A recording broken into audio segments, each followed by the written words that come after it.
Welcome to big talk. నా పేరు రహీం. సినీ నటి కాదంబరి జత్వాని అక్రమ అరెస్ట్ వ్యవహారంలో ఏపీ సర్కారు కీలక నిర్ణయం తీసుకుంది. ఏకంగా 3 ఐపీఎస్ అధికారులపై వేటు పడింది. నాటి intelligence DG Seetharamanjaneyulu, Vijayawada police commissioner Kanthi Rana Tata, deputy police commissioner Vishal గున్నిలను ప్రభుత్వం సస్పెండ్ చేసింది. ఒకే కేసులో 3 ఐపీఎస్ అధికారులు సస్పెండ్ అవడం రాష్ట్ర చరిత్రలో ఇదే మొదటిసారి. అసలు జత్వాని కేసుతో వీళ్లకున్న సంబంధం ఏంటి? సస్పెన్షన్ వేటు పడటానికి కారణం ఏంటి? దీనిపైన వాటి బిగ్ టాక్లో చర్చిద్దాం.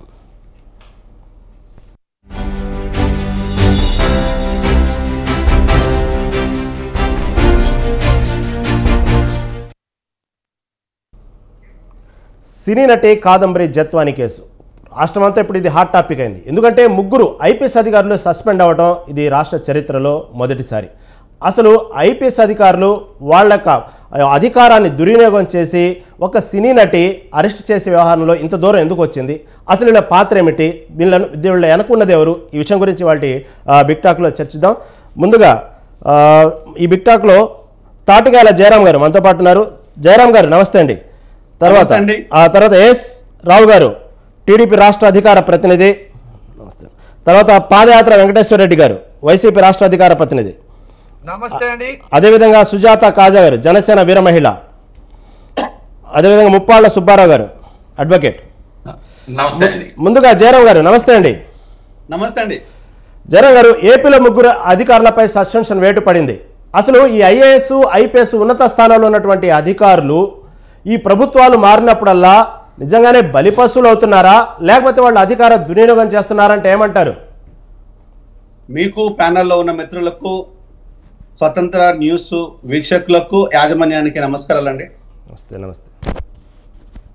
దీంట్లో ఒక విషయాన్ని చాలా కీలకంగా మాట్లాడాలండి. సరే, కేసులు, అరెస్టులు, సస్పెన్షన్లు ఎలా ఉన్నా కూడా ఒక విషయాన్ని అండి, నేను సివిల్స్ రాసేటప్పుడు ఎంబీబీఎస్ తర్వాత, నాది ఎంబీబీఎస్ తర్వాత నేను సివిల్స్ రాసేటప్పుడు దగ్గరగా 1 సంవత్సరం అదొక కఠోరమైన దీక్షలాగా, ఢిల్లీలో ఉండి రాసేటప్పుడు అదొక కఠోరమైన దీక్షలాగా, తిండి ఉండదు, నిద్ర రాదు, టెన్షన్, కాంపిటీషన్, అది బ్రెయిన్ లో చాలా టెన్సివ్గా ఉంటుంది. సో దాని లోపల ప్రిలిమ్స్ పాస్ అయ్యాం. సరే, మెయిన్స్ వచ్చేసరికి నాకు ఇంకా అంతకంటే మంచి సీటు నాకు పీడియాట్రిక్స్ లో వచ్చేసింది. అంతకంటే ఉన్నతమైన సీటు మళ్ళీ ఇంకో సూపర్ స్పెషాలిటీలో. సో మొత్తానికి అయితే లైఫ్ ఇది కాదు, ఇది అనుకున్నాం, అయిపోయింది.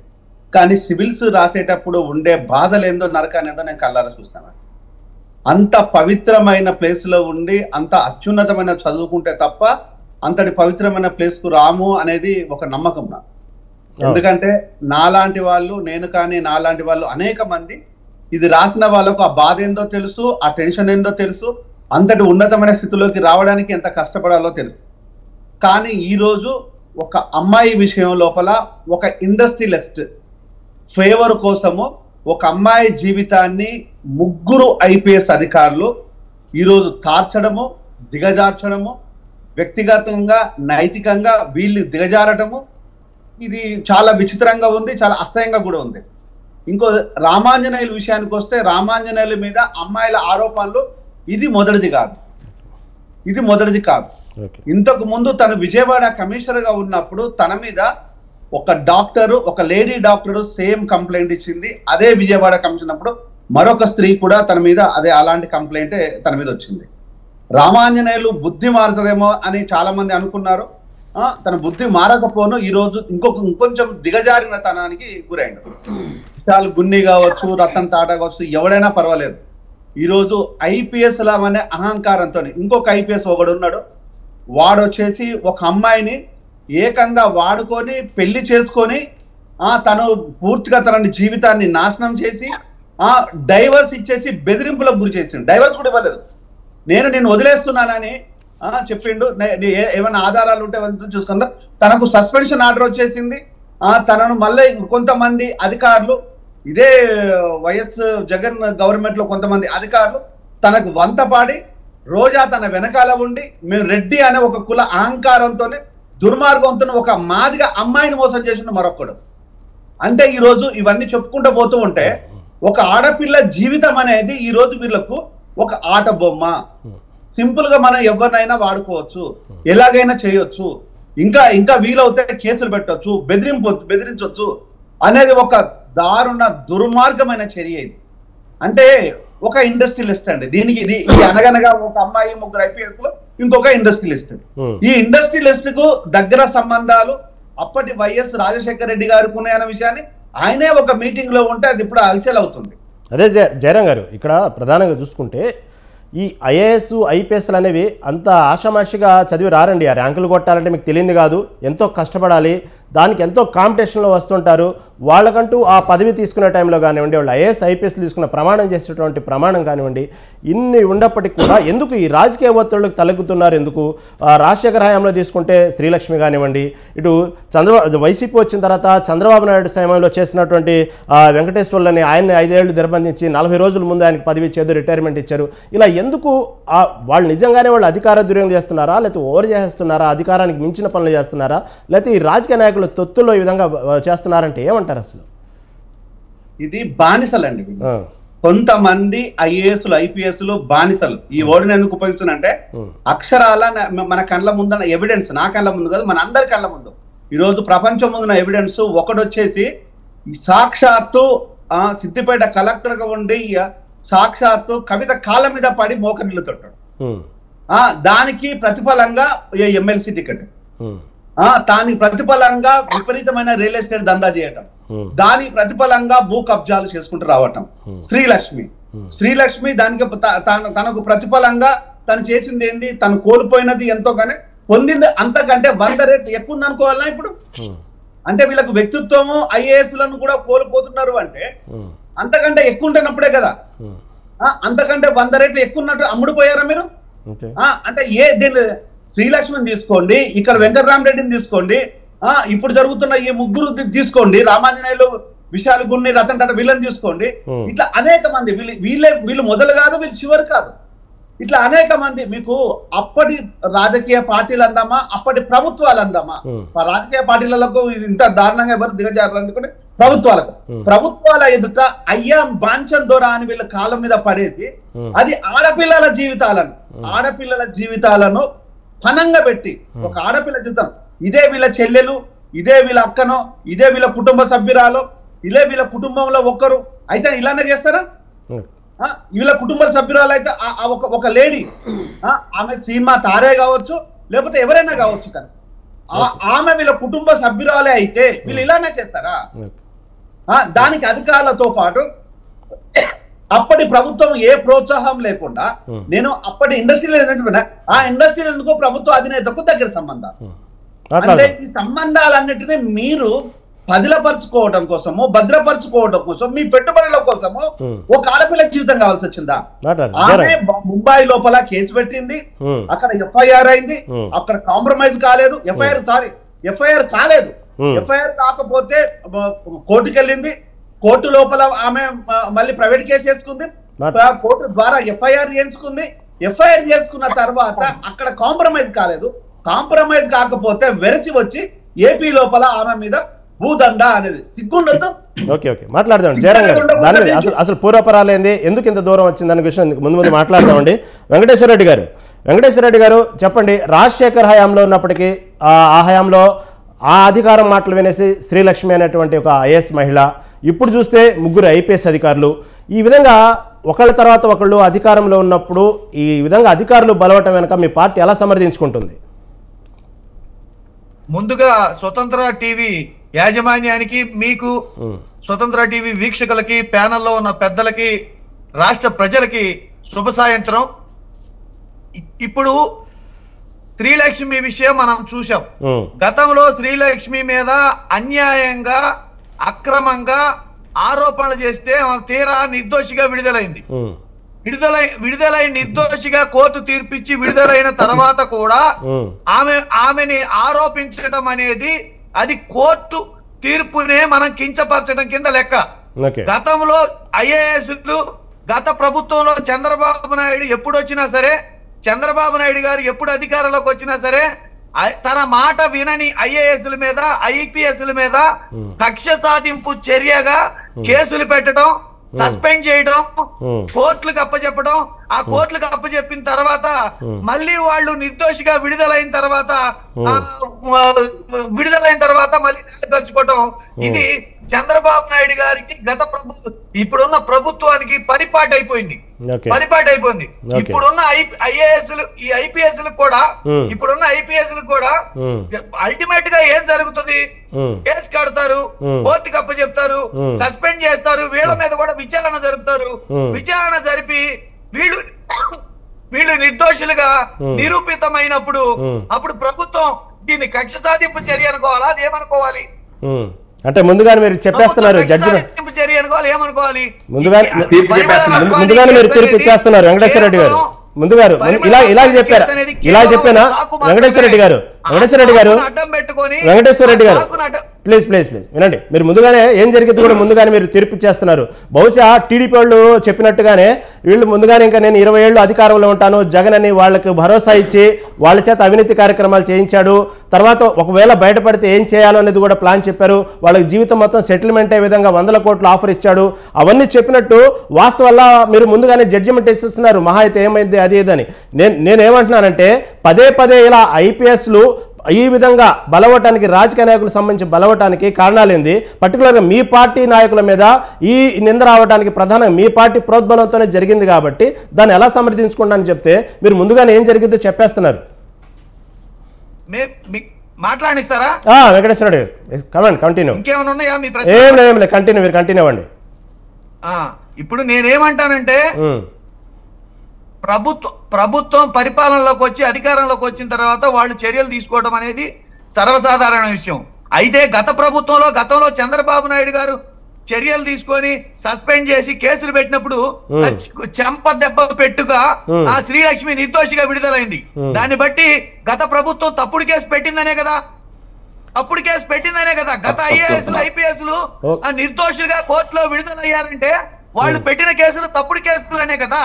అట్లనే ప్రభుత్వం ఆడలేక మధ్యలో ఓడన్నట్టు ఈ 100 రోజుల పరిపాలనలో 50-60 మందికి పైగా విజయవాడలో చనిపోతే పిల్లలు వరదలు వచ్చి కుటుంబాలు నాశనం అయితే ఆ కేసుని డైవర్ట్ చేయడానికి గుట్లవల్లేరులో స్పై కెమెరాలు పెట్టేసి అనేక మంది పిల్లల మాన ప్రాణాలని హరించే విధంగా దోషులు రాష్ట్రంలో కొంతమంది విద్రోహ శక్తులు ఆటాడుతుంటే ఆ కేసు వెంకటేశ్వర రెడ్డి గారు సబ్జెక్ట్ మాట్లాడదాం. వెంకటేశ్వర రెడ్డి గారు సబ్జెక్ట్ వద్దాం.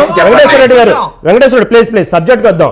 మీరు అన్నట్టుగానే అంత ఈజీగా ఐఏఎస్ల మీద ఐపీఎస్ల మీద నిందలేయడం, మళ్ళీ తర్వాత వాళ్ళు నిర్దోషులకు బయటపడటం అంత సామాన్యంగా జరగదండి. వాళ్ళకు కూడా ఐఏఎస్లు ఐపీఎస్ల కంటూ సంఘాలు ఉంటాయి. వాళ్ళ కొలిక్స్ని ఎలా పడితే అలా అరెస్ట్ చేయించడం, ఎలా పడితే అలా కేసులు ఇరికిస్తే అది సెంట్రల్ గవర్నమెంట్ సంబంధించినటువంటి సంస్థ అండి, ఎలా పడితే అలా ఊరుకోదు. కాబట్టి కొద్ది గొప్ప ఆ తప్ప, పెద్ద తప్ప, చిన్న తప్ప అనేది కాదాడా. కాబట్టి దాని గురించి మాట్లాడదామండి. రావు గారు మీరు చెప్పండి. శ్రీలక్ష్మి నిర్దోషిగా నిరూపించింది, నిర్దోషిగా బయటకు వచ్చి చంద్రబాబుని చెంపపెట్టులాగా బయటకు వచ్చారంటున్నారు, ఏమంటారు? మీకు పెద్దలందరికీ కూడా నమస్కారం అండి. ఒక విషయం క్లియర్గా తెలుసుకోవాలి. ఇందాక వైసీపీ నాయకులు, వైసీపీ అధికారపతి ఏమన్నారంటే చంద్రబాబు నాయుడు గారికి అలవాటు అయిపోయింది, ఎప్పుడు అధికారంలోకి వచ్చినా కొంతమంది ఐఏఎస్ల పైన కేసులు కట్టడం, కోర్టుకు అప్పచెప్పడం, ఆ తర్వాత విచారణ కొనసాగించడం, ఆ తర్వాత కోర్టుల వాళ్ళు నిర్దోషిగా బయటికి రావడం. హైదరాబాద్లో కూడా అక్బరుద్దీన్ ఓవైసీ పైన ఇతర మతస్థులను దూషించిన తర్వాత దేశ వ్యతిరేకంగా స్టేట్మెంట్ ఇచ్చినటువంటి కేసులలో ఆయన తీవ్రమైనటువంటి ఆరోపణలో ముద్దాయిగా కేసులో ఇరుక్కున్నాడు, విచారణ ఎదుర్కొన్నాడు. ప్రాసిక్యూషన్ ఎవరు? ప్రభుత్వం ద్వారా, ప్రాసిక్యూషన్ ద్వారా సాక్ష్యాధారాలు, సరైన సాక్ష్యాధారాలు ఇవ్వడంలో ప్రాసిక్యూషన్ ఫెయిల్ అయింది. కాబట్టి అక్బరుద్దీన్ లాసి దేశద్రోహి మైండ్ సెట్ తోటి రాజకీయాలు చేసే వాళ్ళు బయటపడ్డారు. అదేవిధంగా శ్రీలక్ష్మిని చేయించింది, శ్రీలక్ష్మి ద్వారా లాభం పొందింది, శ్రీలక్ష్మికి లాభం చేకూర్చింది మీ ప్రభుత్వమే, మీ యొక్క నాయకుని యొక్క తండ్రి గారు, వీళ్ళందరే కాంగ్రెస్ ప్రభుత్వమే. తర్వాత చంద్రబాబు నాయుడు గారి హయాంలో, తెలుగుదేశం హయాంలో వాళ్ళు చేసిన అక్రమాలు బయటికి పట్టిన తర్వాత కోర్టుకు అప్పచెప్పాం. ఆ తర్వాత మేము అధికారం కోల్పోయాం. వాళ్ళ కేసు విచారణకు వచ్చేటప్పుడు మీరే ఉన్నారు. సాక్ష్యాధారాలను తారుమారు చేసి వాళ్ళని నిర్దోషిగా బయటికి తీసుకొచ్చిండ్రు. దొంగలను కాపాడే పార్టీ, కాపాడే ప్రభుత్వం మీది. మీరు మాట్లాడేది ఇప్పుడు ఈరోజు కూడా ఎంత సిగ్గుచేటండి. ఏమవుతుందండి? వాళ్ళు విచారణ ఎదుర్కొంటారు, బయటకు వస్తారా? అంటే ఇది చూడండి ఎంత ప్రీ ప్లాన్గా వీళ్ళు, అంటే ఆర్గనైజ్డ్ క్రైమ్ ఈరోజు రాష్ట్రంలో చేశారు వీళ్ళంటే. మొన్న కుక్కల విద్యాసాగర్ అనే వ్యక్తి పోలీస్ స్టేషన్కి వచ్చి కంప్లైంట్ ఇవ్వకముందే ఆమెను అక్కడి నుంచి పట్టుకొచ్చారు. ఇంకోటి ప్రెసిడెంట్ అంటే రాష్ట్రపతి, అంతే రాష్ట్రపతి కంటే మించిన పౌరుడు దేశానికి ఎవరు లేరు. రాష్ట్రపతి యొక్క వాక్య ఒక శాసనం, అలాంటి శాసనాన్ని ధిక్కరించిన దుర్మార్గులు వీళ్ళు.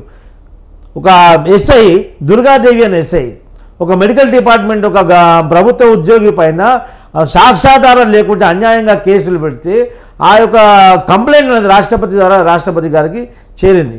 తర్వాత రాష్ట్రపతి గారు విచారణ చేయబరిచి ఆ పైన యాక్షన్ తీసుకోమని ఒక ఎస్ఐ మీద యాక్షన్ తీసుకోమని చెప్పేసి ఇప్పుడు ఈ దుర్మార్గుడు కాంతి రాణా అప్పుడు విజయవాడ కమిషనర్ ఉండే వాడికి రాస్తే యాక్షన్ కాదు కదా, ఆ రాష్ట్రపతి ఉత్తర్వులు కూడా పక్కకు పెట్టి ఏ విధమైనటువంటి చర్యలు కూడా తీసుకోలే, ఎంక్వైరీ కూడా వేయలేదు. ఈరోజు మొన్న జటాని కేసులో కూడా ఈ అమ్మాయి కేసులో కూడా ఈవిడ వెళ్ళింది, 20 మంది మహిళా కానిస్టేబుల్ వేసుకొని ఫ్లైట్ వెళ్ళి తీసుకొని వచ్చింది. వస్తూ వస్తూ ఆమెను దారిలో విచక్షణరహితంగా కొట్టడము, కడుపులో కాలుతో తన్నడము, ఇలాంటి చర్యలు చేసుకుంటూ తీసుకొచ్చి ఆమెని ఆమె కుటుంబ సభ్యుల్ని ఏమవుతుందండి? ఆమె చేసిన నేరం ఏంటండి? దేశద్రోహం నేరమా? ఆమె ఎదుర్కొన్న అభియోగాలు ఏంటి? 420 కేసు. ఒక 7 years కంటే తక్కువ శిక్ష ఉన్నటువంటి less than 7 years ఇంప్రిజన్మెంట్ ఉన్నటువంటి కేసులలో అరెస్టులు ఉండవు, అరెస్టులు చేయకూడదు. 41 CRPC నోటీస్ ఇవ్వాలా. ఆ నోటీసు లేకుండా మీరు తీసుకొచ్చి జైల్లో పడేసిన తర్వాత అప్పుడు 41 ఇష్యూ చేస్తే జైల్లో ఉండి తీసుకుంటారా? ఇలాంటి వ్యవస్థనంతా సర్వనాశనం పట్టించింది మీరు. ఇంకో IPS అధికారులు ఒక బ్యూరోక్రసీ వ్యవస్థ అంటే పవిత్రమైన వ్యవస్థ. మీరు చదువుకున్న పిల్లలు IAS అయితే IPS అయితే ఒక థ్రిల్, అది ఒక జిల్, ఒక ఇన్స్పిరేషన్ IAS IPS అంటే. అలాంటి బ్యూరోక్రసీ వ్యవస్థను భ్రష్టు పట్టి సర్వనాశనం చేశారు మీ లంచగొండు రాజకీయ నాయకులు, ఈ దేశద్రోహ రాజకీయ నాయకులు. వాళ్ళను కూడా లంచగొండులాగా మార్చి మీ యొక్క పోలీసులని, ఉన్నత పోలీస్ అధికారులను మీ కుక్కల్లాగా వాడుకున్నారు, సెక్యూరిటీ గార్డ్ లాగా వాడుకొని ఆ యొక్క పోలీస్ IPS ఒక పదవికే మచ్చ తీసుకొచ్చారు. మాట్లాడతారు గారు, మాట్లాడతారు. సుజాత గారు ఏదైతే కాదంబరి జత్వాని ఆమె ఆర్టిస్టు అన్నకంటే కూడా ఒక మహిళగా మాట్లాడుకుందాం. కాదంబరి జత్వాని విషయంలో ఒక పారిశ్రామికవేత్తను కాపాడే విషయంలో ఇంత దుర్మార్గంగా ప్రవర్తించారంటూ విమర్శలు వస్తూ ఉన్నాయి. ప్రధానంగా చూసుకుంటే కాదంబరి జత్వాని అరెస్టుకు ముందు జరిగిన పరిణామాలు చూస్తే చివరికి ఆమె క్యారెక్టర్ అరెస్ట్ చేసేసి ఆమె ఒక హనీ ట్రాప్ లేడీగా చిత్రీకరించడానికి పార్టీ ప్రయత్నించింది, వైసీపీ పార్టీ. దీని మీద మీ కామెంట్ ఏంటి? ఇక్కడ ఒకటండి, సుజాత గారు రహీం గారు, ముందుగా మీకు అలాగే ప్యానెల్లో ఉన్న పెద్దలకి, స్వతంత్ర వీక్షకులకు అందరికీ నమస్కారం అండి. కాదంబరి జత్వాని గారు ఒక ఆర్టిస్టే కాకుండా ఆవిడ ఉన్నత విద్యావంతురాలు, డాక్టరు, అలాగే ఫ్యామిలీ బ్యాక్గ్రౌండ్ చూస్తే కనుక ఫాదర్ ఒక రిటైర్డ్ ఆర్మీ ఆఫీసరు, మదర్ కూడా ఒక గవర్నమెంట్ ఎంప్లాయీ.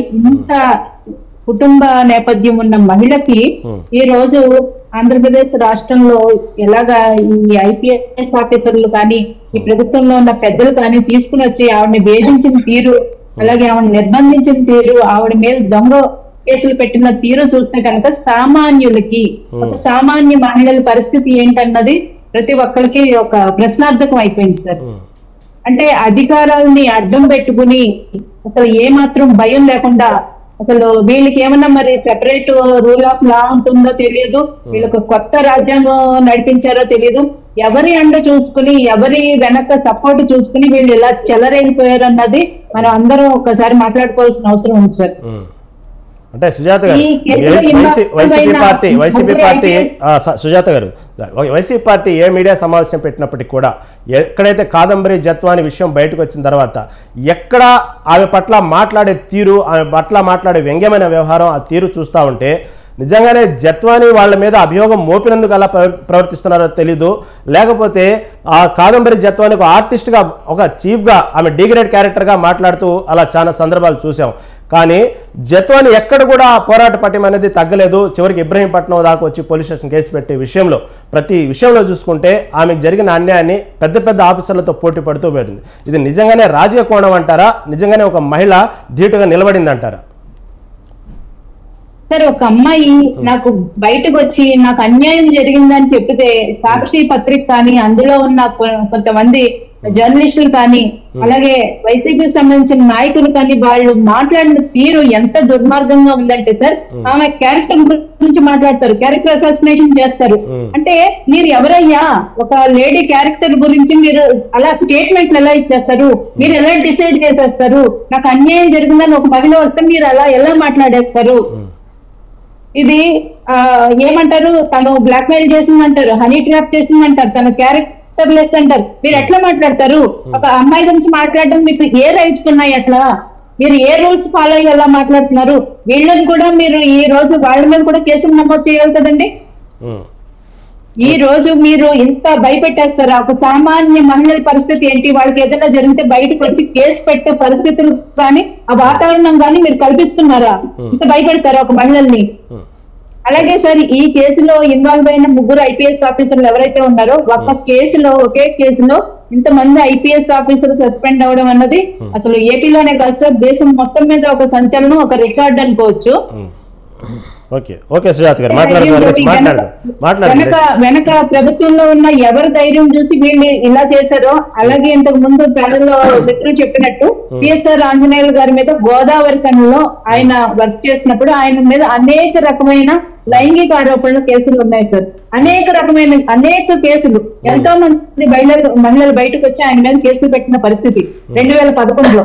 అప్పుడే సరైన నిజంగా ఆయనకు శిక్ష పడి ఉంటే ఈ రోజు ఎంతవరకు వచ్చేది కాదు. ఒక మహిళని ముంబై వెళ్లి అక్కడి నుంచి ఈడ్చుకుని వచ్చి నానా రకాల శారీరక మానసిక హింసలు పెట్టి ఆమెను వేధించేవాళ్ళు కాదు సార్. సరైన ఇప్పుడు సస్పెన్షన్ అనేది సరైన శిక్ష కాదు. ఖచ్చితంగా వాళ్ళ మీద క్రిమినల్ కేసెస్ నమోదు చేయాలనేది మా డిమాండ్ అండి. వీళ్ళు ముగ్గురు ఇంత బరి తెగించడానికి కాను ప్రభుత్వంలోని ఎవరు పెద్దలు సహాయం తీసుకున్నారు, ఎవరు అండ మీరు ఇలా చెలరేగిపోయారు. ఓన్లీ కేవలం ఐపీఎస్ అధికారులకి ఒక పెట్టి కేసు కోసం మీరు ముంబై వెళ్ళిపోయి వాళ్ళంతా మీ కుటుంబంతో సహా లాక్కు వచ్చే అంత ధైర్యం ఎందుకు చేస్తారు సార్? ఏ బెనిఫిట్ తో చేశారు? మీరు ఏ లాభం పొందారు? ఏ పదవులు పొందారు? ఎంత డబ్బు తీసుకున్నారు? అలాగే ప్రభుత్వంలో ఉన్న వాళ్ళు ఎవరు ప్రోత్సహించారు? ఇదే సార్ స్పాన్సర్డ్ టెర్రరిజం అనొచ్చు కదా సార్? ఇది అవునా? మీరు అడిగింది దాని గురించి ముందు మాట్లాడదామండి.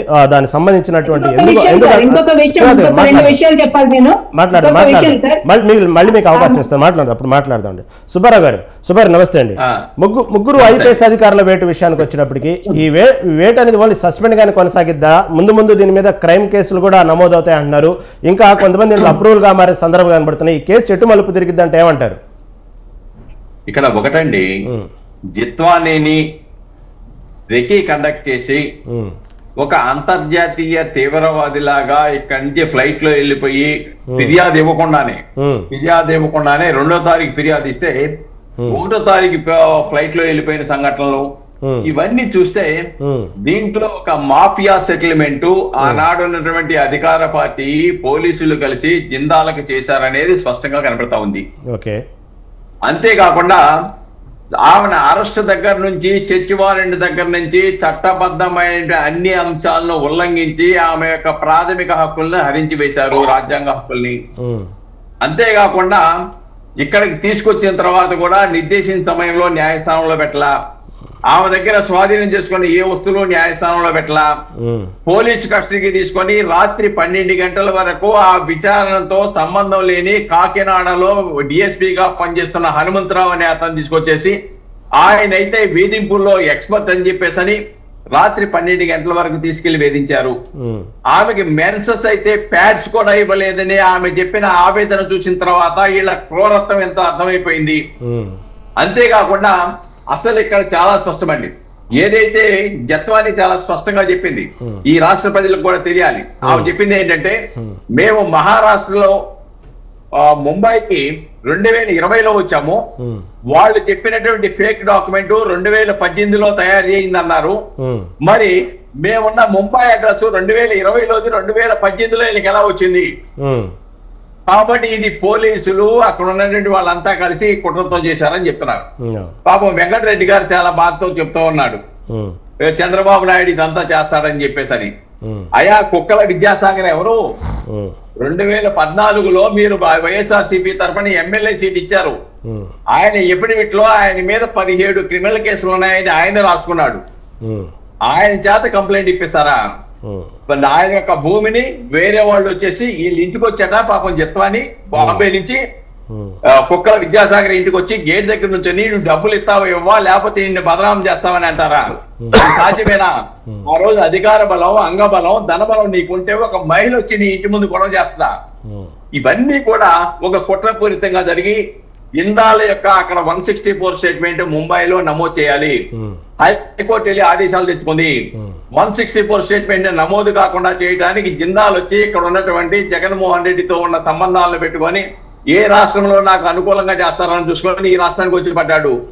ఆ మాఫియా సెటిల్మెంట్ ఆంధ్రప్రదేశ్ లో జరిగింది. దాని ప్రకారం ఐపీఎస్ లో ఉన్నవాళ్ళు వీళ్ళు వాళ్ళ పావులు చేతిలో పావులుగా ఉన్నారు. నా మీరు అడిగారు ఐపీఎస్ లో ఎందుకు అవుతున్నారు ఇలాగా అని చెప్పేసి అడిగారు. 2021వ సంవత్సరంలో ఆంధ్రప్రదేశ్ ప్రభుత్వం ఒక జీవో తీసుకొచ్చిందండి. ఆ జీవో ఏంటంటే ఆల్ ఇండియా సర్వీస్ కు సంబంధించిన అధికారుల యొక్క యాన్యువల్ అప్రైజల్ రిపోర్ట్ ని యాక్సెప్టింగ్ చేసే అధికారి ఎవరంటే రాష్ట్ర ముఖ్యమంత్రి. వీళ్ళ జుట్టుని వారి చేతుల్లో పెట్టుకున్నాడు. అందుచేత ఈ అధికారులందరినీ కూడా ఆటాడించాడు. మీ యాన్యువల్ రిపోర్ట్ మీద యాక్సెప్ట్ చేస్తూ నేను సంతకం పెట్టకపోతే మీకు ఉద్యోగాలు ఉండవు, మీకు నష్టం జరుగుతుందని బెదిరింపులు చేశారు. కొంతమంది తలొక్కారు. తలొక్కిన వాళ్ళు అనుభవిస్తా ఉన్నారు. ఈ రోజున ఆంధ్రప్రదేశ్ లో ఐఏఎస్ లో ఐఆర్ఎస్ అనే పరిస్థితికి వెళ్ళిపోయారు. ఐపీఎస్ లో జేపీఎస్ లుగా మారిపోయారు. న్యాయస్థానాలు మొట్టికాయలు వేసినాయి. ఐఏఎస్ లకైతే శిక్షలు వేసినాయి. చివరికి మీ మొహాలు చూడటానికి కూడా మాకు ఇబ్బందిగా ఉందని న్యాయమూర్తులు అనే దౌర్భాగ్య పరిస్థితికి ఐఏఎస్లు ఈ రాష్ట్రంలో వచ్చారు. ఆంధ్రప్రదేశ్ డీజీపీ లాంటి వాడిని ఈ కోర్టుకి పిలిచేసి నీకు చట్టాల గురించి తెలియదు, మీరు సరిగా చట్టబద్ధంగా వ్యవహరించలేదు, రాజ్యహింసకు పాల్పడుతున్నారు, మీరు 151 సిఆర్పిసి చదవమని దేశ చరిత్రలో డీజీపీని, ఆంధ్రప్రదేశ్ డీజీపీని కోర్టుకు తీసుకొచ్చి సెక్షన్ చదివించిన చరిత్ర ఆనాటి పాలకులు చేసిన ఘనకార్యాల్లో భాగంగా మనం గుర్తించాలండి. ఇప్పుడు కూడా చాలా స్పష్టం. ఇప్పుడు suspension is not a punishment. ఇందాక వెంకటరెడ్డి గారు చెప్తున్నారు వీళ్ళు వచ్చేస్తారా బయటకు వచ్చేస్తారా అది ఇది అని చెప్పేసి మరి ఎలా చెప్తారో తెలియదు. అలానే శ్రీలక్ష్మి గారు కేసులోంచి నిర్దోషిగా వచ్చిందంటున్నారు. ఇంకా ఆ కేసులే చాలా జగన్మోహన్ రెడ్డి కేసులోనే ముద్దాయి అవి ఇంకా వాదన జరగలేదు, విచారణ ప్రారంభం అవ్వలేదు, సుప్రీంకోర్టు హైకోర్టు చెప్తూ ఉన్నాయి. మరి ఈయనకి ఎలా తెలిసిందో కళ్ళ ఏమైనా వచ్చిందో నాకు తెలియదు. కానీ శ్రీలక్ష్మి నిర్దోషిగా ఏం బయటికి రాలేదు, బెయిల్ మీద వచ్చింది. జగన్మోహన్ రెడ్డి ఏం నిర్దోషిగా బయటికి రాలేదు, బెయిల్ మీద వచ్చారు. విచారణ జరిగిన తర్వాత దోషులు నిర్ధారణలో న్యాయస్థానం తెలుస్తుంది. రెండోది ఇక్కడ ఏంటంటే మీరు చెప్పినట్టు సుబ్బారావు గారు మీరు చెప్పినట్టుగానే ఎవరైతే ఆ ఎక్స్పర్ట్ ఎవరైతే ఒక అధికారిని పిలిపించి ఎవరైతే టార్చర్ చేయగలటువంటి అనుభవం ఉన్నటువంటి అధికారిని పిలిపించి జత్వానిని హింస పెట్టారో అదేంటంటే విచిత్రం. వరుసగా 5 రోజులు బంధించి ప్రతిరోజు సాయంత్రమే జరిగిద్దండి ఆమెకి ఇంట్రాగేషన్. ప్రతిరోజు సాయంత్రం రాత్రి 12 గంటల వరకు అండి. అదేందో ఆ టైం ముహూర్తం ఏందో కానీ ప్రతిరోజు సాయంత్రం ఇంట్రాగేషన్ మొదలు పెడతారు ఆమెని. అవును. ఇక్కడ ఇంకోటండి, ఇంతటితో ప్రభుత్వం ఊరుకోదు. ఎందుకంటే అది డిపార్ట్మెంట్ ఎంక్వైరీ వేరు, క్రిమినల్ ప్రాసిక్యూషన్ వేరు. జత్వాని ఇచ్చిన కంప్లైంట్ లో చాలా స్పష్టంగా చెప్పిందామా అవి ఎవరెవరి పాత్ర, ఈ ముగ్గురు ఐపీఎస్ ల పాత్ర ఏంటో చాలా స్పష్టంగా రాసిందండి ఆమె. కాబట్టి వీళ్ళు కూడా దాంట్లో ముద్దాయిలే. ఎందుకంటే ఏదైనా కానీ 10 సంవత్సరాలకి మించి శిక్ష పడే తప్పుడు నేరాలు, తప్పుడు డాక్యుమెంట్ లో భాగస్వామ్యమైన వాళ్ళు అదే నేరానికి తగ్గట్టుగా శిక్ష పడుద్ది. ఇప్పుడు దీంట్లో కూడా ఇప్పుడు పెట్టిన సెక్షన్లో 12 సెక్షన్లో కూడా ఒక సెక్షన్ 10 సంవత్సరాల నుంచి జీవిత ఖైదు వరకు శిక్ష పడే నేరం ఉంది. కాబట్టి దీంట్లో 41 నోటీస్ ఇవ్వవలసిన అవసరం లేదు. అంతేకాకుండా సస్పెన్షన్ ఆర్డర్ లో కూడా ఒకటి స్పష్టంగా రాశారు. 31వ తారీఖునే 31/1/2024 ఎవరైతే పిఎస్ఆర్ ఆంజనేయులు ఈ ఐపీఎస్ అధికారుల్ని సీఎంఓ ఆఫీస్ కి పిలిచి ఆదేశాలు ఇచ్చారు, మరుసటి రోజు టికెట్లు తీశారు. ఇవన్నీ స్పష్టంగా రికార్డ్. అంతకన్నా ఏంటంటే ప్రమాదకరం, ఈ ఐపీఎస్ అధికారుల్లో ఒక అధికారి అప్రూవర్ గా మారిపోయాడు. అరగంట సేపు రికార్డ్ అయిపోయింది, అది వీడియో రికార్డింగ్, అది రికార్డ్ అయింది. ఈ రోజున దీని వెనకున్నటువంటి పెద్ద త్రిమింగళాలు ఎవరో వీళ్ళందరూ కూడా ఈ కేసులో ముద్దాయిలుగా జైలుకి వెళ్ళబోతున్నారనే విషయాన్ని మనం గమనించాలి. సార్ సుబ్బారావు గారు మాట్లాడదాం. ఎవరెవరైతే ఏసీపీసీ ఎవరో అప్రూవ్ గా మారారో వాళ్ళు ఏం చెప్పారో దాని గురించి మాట్లాడదాం, ముందు మాట్లాడదాం. ఓకే అండి. జయరాం గారు ఒక పారిశ్రామికవేత్తను కాపాడడానికి యంత్రాంగం ముందుగానే ఎఫ్ఐఆర్ నమోదు చేయకుండానే ముందుగానే ముంబై వెళ్ళి అక్కడ ఒక రూమ్ తీసుకొని ఇంత టార్చర్ పెట్టి కేవలం జత్వానినే కాకుండా వాళ్ళ కుటుంబ సభ్యులను కూడా తల్లిదండ్రులు కూడా పిలిచారంటే దీన్ని ఎలా చూడాలి? ఎందుకు అంత ఇంటెన్షన్గా తీసుకున్నారంటే ఏంది మీ విశ్లేషణ ఏంటి? ఇది ఒక విషయం అండి. ఇక్కడ వెంకటేశ్వర రెడ్డి అన్నకు మరి తెలిసి మాట్లాడో తెలియమని నాకు తెలియదు, కానీ కోర్టులో బెయిల్ మీద వచ్చిన శ్రీలక్ష్మి అసలు కేసే లేదన్నది ఈ కంటెంప్ట్. ఇది ప్యూర్లీ కంటెంప్ట్. ఇలాంటి వ్యాఖ్యలు చేయకూడదు. వెంకటేశ్వర రెడ్డి అన్న బహుశా తెలియకుండానే చేసిందా నేను అనుకుంటున్నాను, తెలిసైతే చేయకపోయి ఉండొచ్చు. ఇది ప్యూర్లీగా కోర్టు కంటెంప్ట్. ఆమె నిందితురాలు, స్టిల్ ఇంకా ఆమె మీద జరుగుతూనే ఉంది. కోర్టులో కేసు మాత్రమే ఉంది. కోర్టులో ఉన్నప్పుడు ఆమెకు ఎలాంటి రిలీఫ్ రాలేదు, ఓన్లీ బెయిల్ రిలీఫ్ మాత్రమే వచ్చింది. ఆమెతో పాటు వచ్చేసి బిపి ఆచార్య ఐఏఎస్, ఆ తర్వాత ఇది ఎప్పుడు 2011 లో శ్రీలక్ష్మి, 2012 లో బిపి ఆచార్య, 2024 లో సస్పెండ్ అయిన పిఎస్ గిరీష ఐఏఎస్, 2014 లో సీతారామాంజనేయులు, 24 లో 2024 లోపల క్రాంతి రాణా టాటా, 2024 లోపల విశాల్ గున్ని. అంటే ఒకటి నేను చెప్పదలుచుకున్నాను, ఈరోజు వైఎస్ఆర్ మన వైసీపీ ప్రభుత్వమా టీడీపీ ప్రభుత్వం కాదు, నేను స్ట్రైట్ గా చట్టము నిరపరాధులు వీటి గురించి మాట్లాడదాం.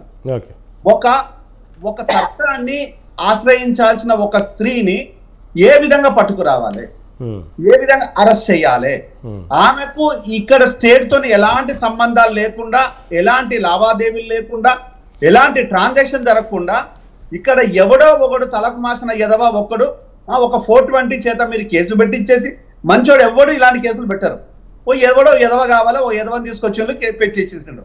వాడికి ఇంతకంటే పెద్ద రెస్పెక్ట్ కూడా ఇవ్వాల్సిన అవసరం ఏం లేదు. వాని చేత పెట్టించేసి ఈరోజు మీరు పట్టుకొచ్చిన తర్వాత ఇలాంటి క్యారెక్టర్ ఉన్న ఐపీఎస్ ఎన్నుకున్నారు మళ్ళీ మీరు. అంటే మీకు కావాల్సింది ఏంది, ఒక మంచి ఉన్నతమైన అధికారులు ఎవరు మీకు పనిచేయరు అనే విషయాన్ని మీకు తెలిసిన విషయం. నేచర్ ఉన్న వ్యక్తులను, అలాంటి నేచర్ ఉన్న వ్యక్తులను మాత్రమే మీరు పట్టుకొచ్చుకున్నారు, ఏరి కోరి పట్టుకొచ్చుకున్నారు. ఇలాంటి ఆ నేచర్ మరి వాళ్ళందరికీ చెప్పాల్సింది ఒక విషయం ఏంటంటే, నిజంగా కనుక మీరు ఒక అమ్మాయికి ఇలాంటి సందర్భం లోపల అన్యాయం జరిగితే మీరు ఇంత యాక్టివ్ గా స్పందిస్తారా అనేది ప్రధానమైన ప్రశ్న. సో ఇక్కడ అదే జగన్మోహన్ రెడ్డి ప్రభుత్వం లోపల జరిగిన కొన్ని అంశాలను మీ దృష్టికి పట్టుకొస్తాను. ఒక అమ్మాయి కాలేజీ లోపల తను ఒక అబ్బాయి చేత వేధించబడి చంపేస్తే వాడిని ఏం చేశారు. మరొక అమ్మాయి ఎక్కడైతే దిశ అనే అమ్మాయి ఇక్కడ తెలంగాణలో జరిగితే మీరు దిశా చట్టాన్ని అక్కడ పెట్టేశారు. ఆ దిశా చట్టాన్ని ఈరోజు మీరు ఏ విధంగా మీకు మలుచుకున్నారు. ఆ దిశా చట్టం అనేది ఈరోజు ఒక స్త్రీకి పనికి రాకుండా మగాళ్లకు వాళ్ళ ఆడవాళ్ళుగా మీరు నమ్మి దిశా చట్టాన్ని వాళ్ళకి అప్లై చేశారా. ఈ ముగ్గురు మొగోళ్ళు కాదా, వీళ్ళ ఆడవాళ్ళ దిశా చట్టాన్ని వీళ్ళకి ఏమైనా అప్లై చేశారా మీరు. ఈ విధంగా మీరు ఏమైనా ఆడవాళ్ళ ప్రశ్నించడం మీ దగ్గర ఏమైనా ఉన్నాయా. ఇంకొక అంశం ఏంటంటే ఇది లోపల అనేకం, ఒక సగటు ఎమ్మెల్సీ ఒక అతన్ని చంపేస్తే దాన్ని ఏ విధంగా మీరు పట్టుకొచ్చిందో మనకు చూసాము. మరొకడు తూర్పు గోదావరి జిల్లా లోపల ఒక దళితుడు అనేది కూడా లేకుండా నిరక్షరాస్య నిరుపేదను పూర్తిగా బోడ గుండి చేసేసి ఎంత అవమానించిండ్రు అది కూడా చూసాము. డాక్టర్ సుధాకర్ మరి ఏ మాఫియాకు సంబంధించిన వ్యక్తి, ఒక డాక్టరు, ఒక నిరపరాధి, ఈజ్ జమ్మూ అనస్థెటిస్ట్, ఆయన్ను ఏ విధంగా చంపిలో అది చూసాము. ఇవన్నీ చేసిన తర్వాతనే కదా మీ ప్రభుత్వము 151 నుంచి 11కు చేరుకున్నది.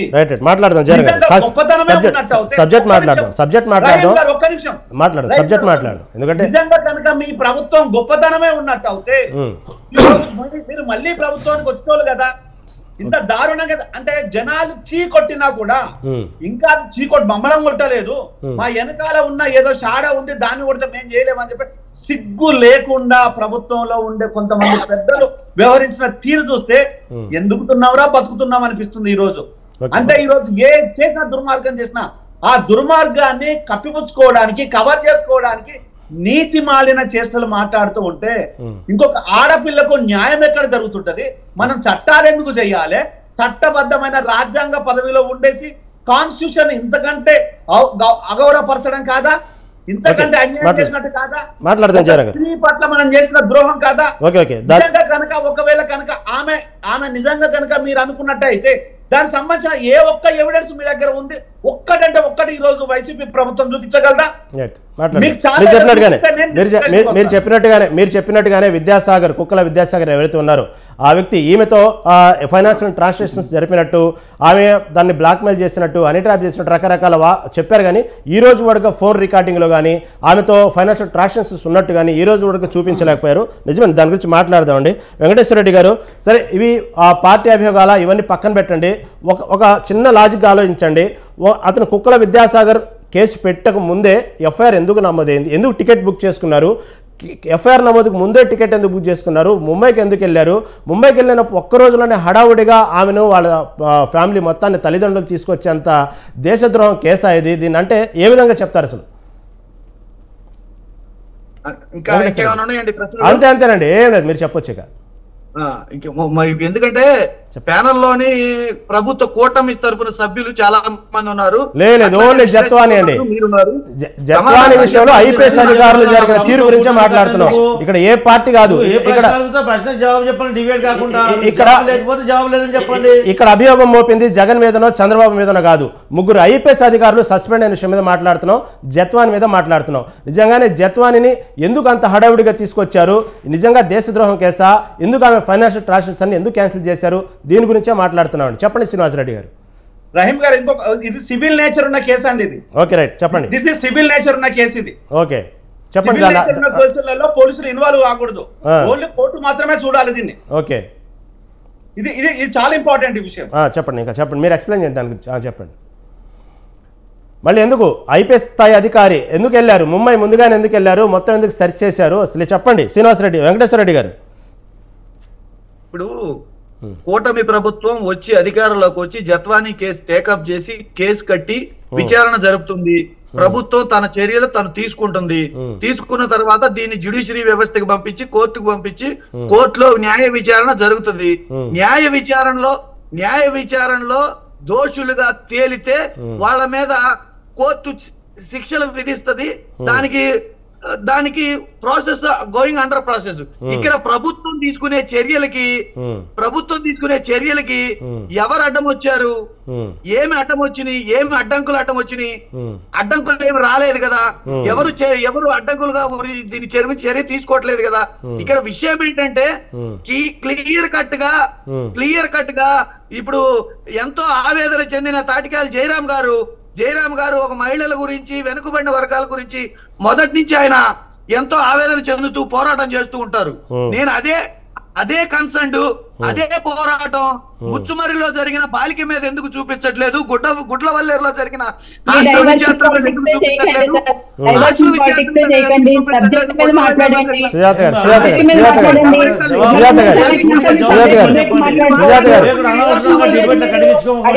సమాధానం చెప్పండి సార్.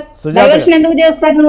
సుజాత గారు, మీరు చెప్పినట్టుగా, వెంకటేశ్వర రెడ్డి గారు మీరు చెప్పినట్టుగానే కాదంబరి జత్వాని కేసు నిజంగానే ఐపీఎస్ అధికారులే చూసుకుంటారు, యంత్రాంగమే చూసుకునిద్ది, దానికి సంబంధించినటువంటి ప్రాసెస్ మొత్తం కోర్టు చూసుకునిద్ది. ఓకే, కాకపోతే ఇక్కడ కుక్కల విద్యాసాగర్ ఎందుకు లిక్కిపడుతున్నారు? సజ్జల రామకృష్ణారెడ్డి ఎందుకు పరువు నష్ట దావా వేస్తామంటున్నారు? మీ పార్టీ పదే జత్వానిని క్యారెక్టర్ అనాలిసిస్ ఎందుకు చేస్తున్నారు? దానికి సంబంధించినటువంటి ఏదైతే పత్రికల్లో ఛానల్స్లో ఎందుకు ఆమె గురించి రకరకాల న్యూడ్ వీడియోస్, న్యూడ్ ఫొటోస్ ఎందుకు వేస్తున్నారు? దీనికి ఎలా సమర్థించుకుంటారు మీ పార్టీ? ఇప్పుడు మాట్లాడిస్తే మాట్లాడతాము. మీరు మాట్లాడండి. ప్రభుత్వాన్ని ప్రశ్నించొద్దు, మీరు ప్రశ్నించడానికి వీలు లేదని చెప్తే ప్రశ్నించాం. ఏముంది అక్కడ? ప్రశ్నించొద్దు అంటారా? ప్రభుత్వాన్ని ప్రశ్నించట్లా. పరిపాలనలోకి వచ్చి ప్రజలకు సమాధానం చెప్పడం కోసం, పరిపాలన చేయడం కోసం ఉందా? దేనికోసం ఉంది? మీరు ఒకసారి గమనించి చూడండి. వరదలు వచ్చి 60 మంది చనిపోతే ఏది పెద్ద ఇష్యూ? ఓకే వెంకటేశ్వర రెడ్డి గారు, మీరు చెప్పిన దాని గురించి మాట్లాడదాం. రావు గారు చెప్పండి, మీరు చెప్పండి. వెంకటేశ్వర రెడ్డి గారు వెంకటేశ్వర రెడ్డి గారు రావు గారు మీరు చెప్పండి. ప్రభుత్వం తన పంతాలు చేసుకోబోతుంది, ఎవరు ఆపుతుందని చెప్తున్నారు కదా. వెంకటేశ్వర రెడ్డి గారు ఒక్క నిమిషం. వెంకటేశ్వర రెడ్డి గారు మీ దగ్గరికి వస్తాను. వెంకటేశ్వర రెడ్డి గారు మీ దగ్గరికి వస్తాను. మీ దగ్గరికి వస్తాను. వందల మంది చనిపోయినా, వేల మంది మాన ప్రాణాలు పోయినా సహాయక చర్యలు ఏమీ లేకుండా కేవలం జత్వానీ కేసును అడ్డం పెట్టుకొని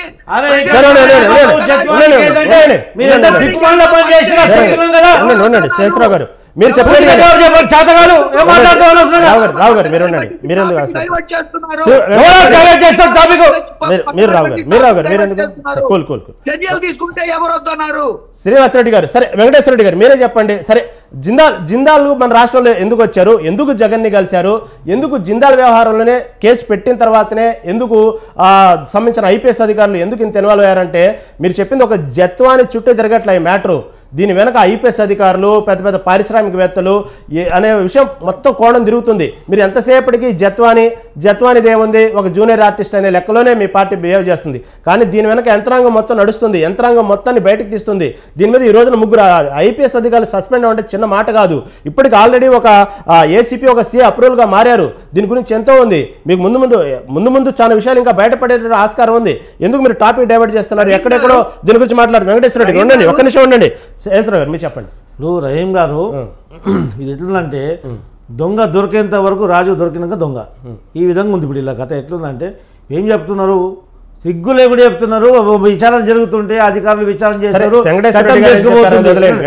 ఎవరు అడ్డు వస్తున్నారో చెప్పారు కదా. ఇది అడ్డు రావడం కాదు, ఎంత నీతిమాల పనిచేశారు.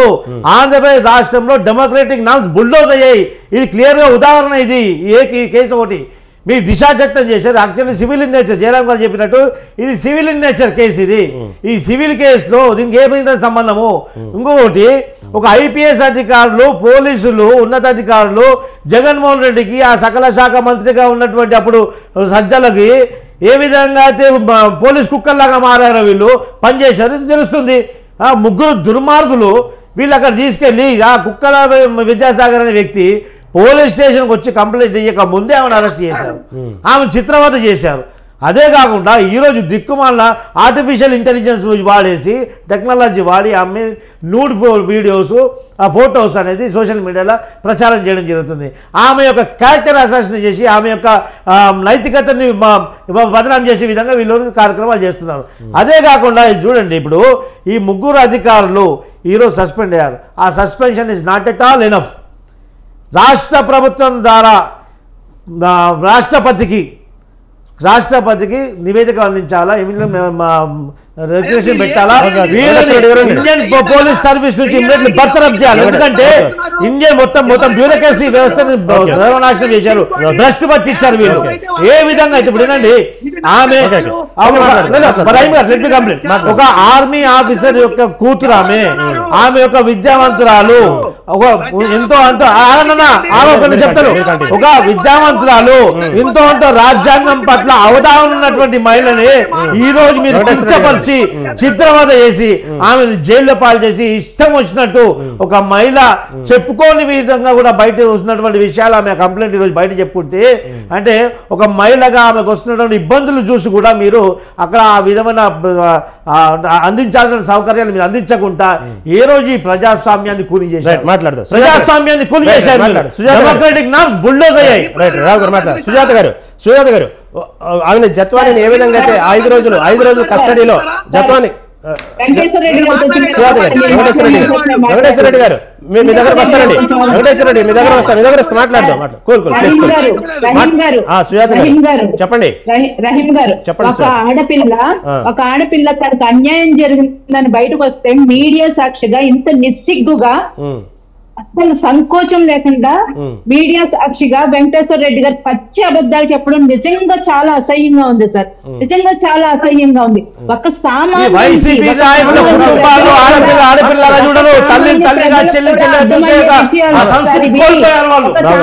ప్రజలకు కూడా అర్థమయ్యే విషయాలు నన్ను మాట్లాడనివ్వండి సార్. ఒక్క మహిళగా అన్నా కనీసం గౌరవం ఇవ్వండి వెంకటేశ్వర రెడ్డి గారు.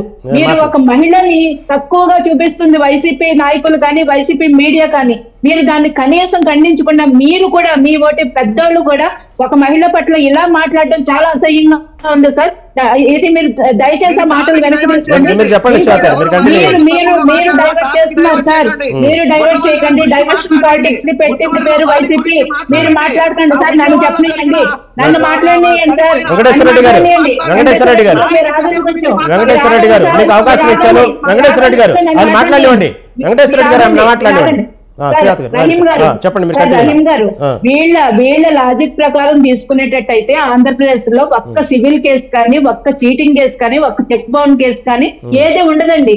ఎందుకంటే 31 తారీఖుని కేసు ముందే ఫ్లైట్ టికెట్లు బుక్ చేసేసుకుని ఏదైతే కేసు జరిగిందో మధ్యాహ్నం కల్లా వెళ్లి నిందితులను అరెస్ట్ చేసి తీసుకొచ్చి విచారణ ఇంత వేగవంతంగా జరిగితే అసలు ఆ రాష్ట్రంలో ఒక కేసు కూడా పెండింగ్ ఉండదండి.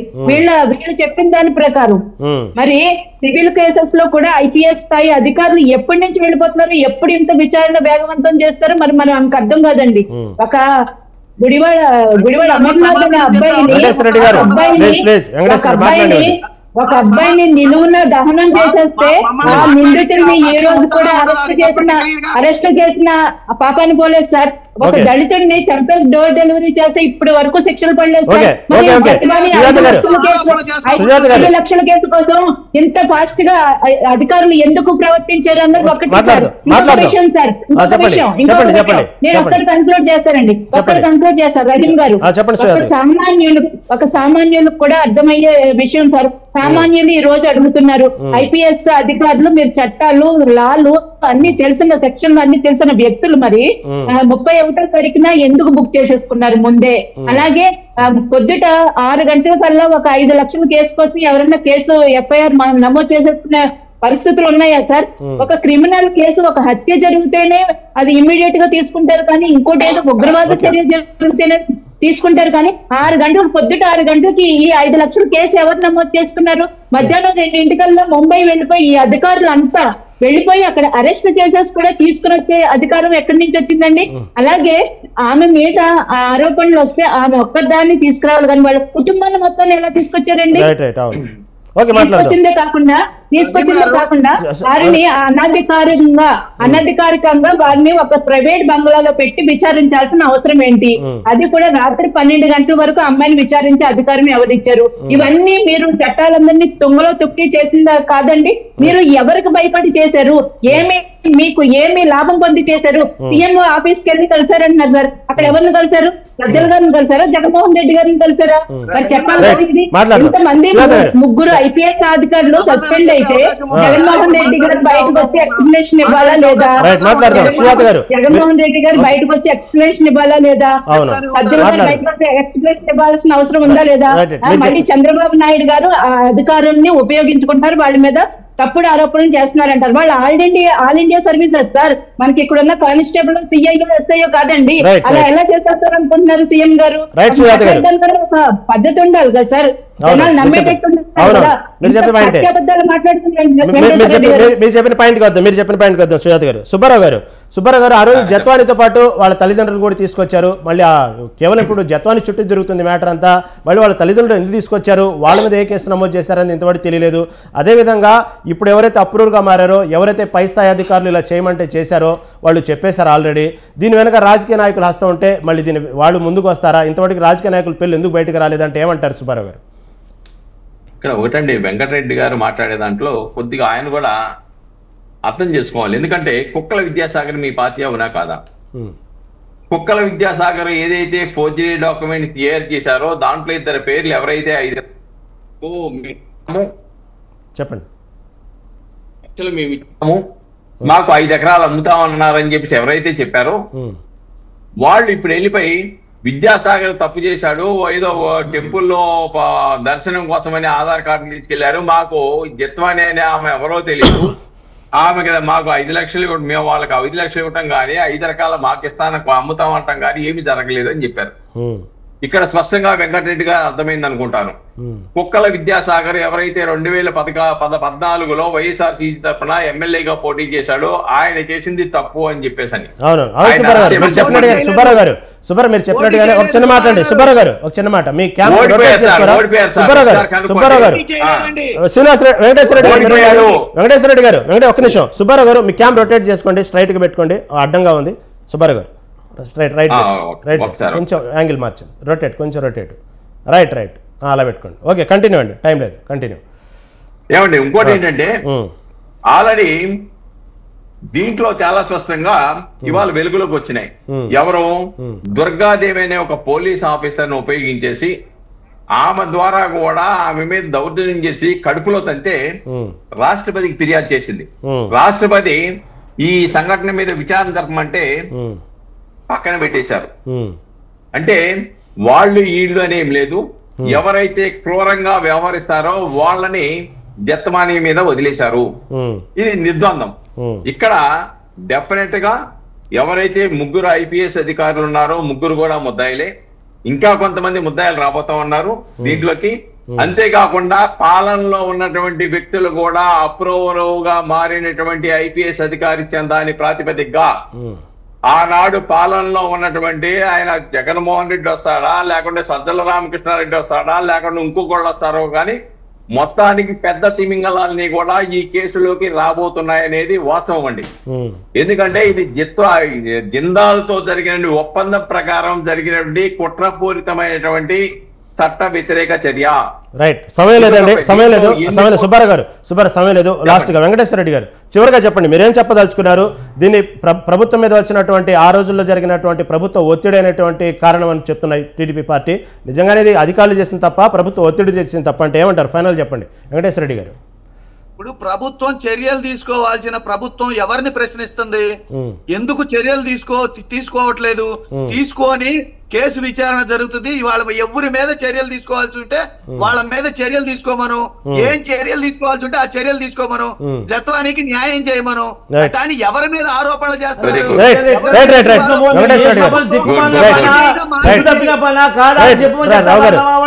జయరాం గారు చివరిగా చెప్పండి. బాధ్యతలు పట్టి పాదాలను తొక్కేస్తాము, అది కాదు సమస్య. ఇక్కడ మీరు చేసిన పని నీతిమాల పని అది చెప్పని చెప్తున్నాము.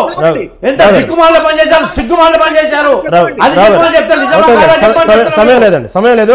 జయరాం గారు చివరిగా చెప్పండి, ఇది కేవలం ఐపీఎస్లు చుట్టూనో లేకపోతే ఒక కుక్కల విద్యాసాగర్ చుట్టూనో కాకుండా జిందాల్ అనేటువంటి వ్యక్తి కూడా, జిందాల్ అనేటువంటి పెద్ద పారిశ్రామికవేత్త కూడా దీంట్లో ఇన్వాల్వ్ అయినటువంటి రూమర్స్ వస్తా ఉన్నాయి. 100 కోట్లు చేతులు మారినాయి అంటున్నారు. దీన్ని ఎలా చూడాలి? ఇక్కడ ఇవన్నీ ఒకేతండి. ఇంకొక బాధాకరమైన విషయం ఏంటంటే, చెప్పండి, అప్పుడు హోమ్ మినిస్టర్ వచ్చి తానేటి అనిత ఒక మాదిగ బిడ్డ, నేను సిగ్గుపడుతున్నాను, సిగ్గుతో తలదించుకున్నాను. ఒక ఆడబిడ్డవై ఉండి, ఒక మాదిగ బిడ్డవై ఉండి, ఒక ఆడబిడ్డ మీద ఇలాంటి కేసులు పెడుతూ ఉంటే నువ్వు ఏం చేసుకుంటావు? నువ్వు హోమ్ మినిస్టర్ ఉన్నట్టు ఎవడి కాళ్ళ కింద దాసోహం ఆడుతూ ఉన్నట్టు నువ్వు. ఇంతకంటే సిగ్గు చేటు, ఇంతకంటే దౌర్భాగ్యము, ఇంతకంటే దయానీయమైన పరిస్థితి ఇంకొకటి లేదు. నిజంగా కనుక నీ జాతికి ప్రయోజనాలే చేకూర్చాలనుకున్నట్టు అయితే, నిజంగా ఆడబిడ్డలకు నువ్వు ఆదుకునే దానివైనట్టయితే ఏ ఒక్క మాట్లాడకుండా జీ హుజూర్ అని ఓన్లీ హోమ్ మినిస్టర్ గా కుక్కలాగా బతకడం కోసమే ఈ రోజు తానేటి అనిత నిజంగా సిగ్గుపడుతున్నారు. జయరాం గారు సమయం లేదు. రావు గారు చివరిగా చెప్పండి, ఏ విధంగా అయితే కేసు బుక్ చేసే ముందు ఒక రోజు ముందు ఎఫ్ఐఆర్ బుక్ చేశారు, తర్వాతనే టికెట్ ఒక రోజు ముందే బుక్ చేశారు అని ఏదైతే మీరు సాక్ష్యాలు వేస్తున్నారో, దీన్ని రాజకీయ కోణంగా మాట్లాడుతున్నారో, మళ్ళీ మీ పార్టీ కూడా జత్వానీని అరెస్ట్ చేసే ముందు వరుసగా 4 రోజులు పత్రికల్లో ఆమె గురించి కథనం వేసి, తర్వాత 4 రోజుల తర్వాత ఆమెకంటూ ఒక మీడియా సమావేశం ఏర్పాటు చేసి, ఆ తర్వాత ఆమెను విజయవాడ పిలిపించి, తర్వాత ఇబ్రహీంపట్నం తీసుకెళ్లి ఇన్ని కేసు పెట్టించారు. ఇది కూడా ప్రీప్లాన్ కాదా? ఇది కూడా రాజకీయ కోణం కాదా? మీ పార్టీ చేసింది కూడా. ఒక ఆడబిడ్డకు అన్యాయం జరిగింది. ఆంధ్రప్రదేశ్ రాష్ట్రంలో మహిళలను అత్యధికంగా గౌరవించే ఈ రాష్ట్రంలో ఒక మహిళని కించపరిచారు. ఒక తల్లిని, ఒక చెల్లిని, ఒక బిడ్డనని చూడకుండా కూడా అది అసాంగమంటారు అసభ్యకరంగా వాళ్ళని వేధించారు ఆమెని. దాన్ని మేము దృష్టిలో పెట్టుకుని మా దృష్టికి వచ్చిన తర్వాత ఆమె చేత కంప్లైంట్ చేయడానికి అనుకూల వాతావరణం క్రియేట్ చేశాము. ఆమెకు ఉన్నటువంటి రాజ్యాంగబద్ధమైనటువంటి హక్కు, ఆమెకు డెమోక్రటిక్ రైట్, అది ఆమెకు పార్లమెంటరీ రైట్. ఆమె యొక్క అధికారానికి మేము ఎప్పుడు అడ్డుకారం లేదు, ఆమెకు సహకరించాం. అదే అధికారంతో ఆమె రాష్ట్రపతిని కూడా కంప్లైంట్ ఇచ్చారు. రాష్ట్రపతి ఉత్తర్వులు సైతం కూడా బేఖాతరు చేసినటువంటి ఈ ముగ్గురు దుర్మార్గులు, లుచ్చగాళ్ళు వీళ్ళంతా. వీళ్ళని సస్పెన్షనే కాదు, వీళ్ళకి IPS Indian public service police service నుంచి కూడా డిబార్ చేయాలి వీళ్ళని. రైట్ సార్, ఓకే, సమయం అయిపోయింది. చర్చలో పాల్గొనేందుకు జయరాం గారికి, అదేవిధంగా ఏఎస్ రావు గారికి, అదేవిధంగా పాదయాత్ర వెంకటేశ్వర రెడ్డి గారికి, సుజాత గారికి, ముంపాళ్ళ సుబ్బారావు గారికి ధన్యవాదాలండి. అది ఏదేమైనప్పటికీ రాష్ట్ర చరిత్రలో, ఆంధ్రప్రదేశ్ చరిత్రలో కాదు దేశ చరిత్రలో కూడా ఒకేసారి ముగ్గురు ఐపీఎస్ అధికారులు సస్పెండ్ అవ్వటం అనేది ఇది మామూలు విషయం కాదు. అయినప్పటికీ కాదంబరి జత్వాని అనేటువంటి కేసు ఇబ్రహీంపట్నం దాకా వెళ్ళింది. ఆ తర్వాత అనేక మలుపులు తిరుగుతోంది, అనేక మంది పారిశ్రామికవేత్తల పేర్లు బయటకు వస్తున్నాయి. చివరికి ఈ కేసు ముగ్గురు ఐపీఎస్ అధికారులు సస్పెండ్తోనే ఆగదని అనుకుంటున్నాం. ఇది ఈనాటి బిగ్ టాక్. రేపటి బిగ్ టాక్లో మళ్ళీ కలుద్దాం. అప్పటి వరకు చూస్తూనే ఉండండి స్వతంత్ర టీవీ.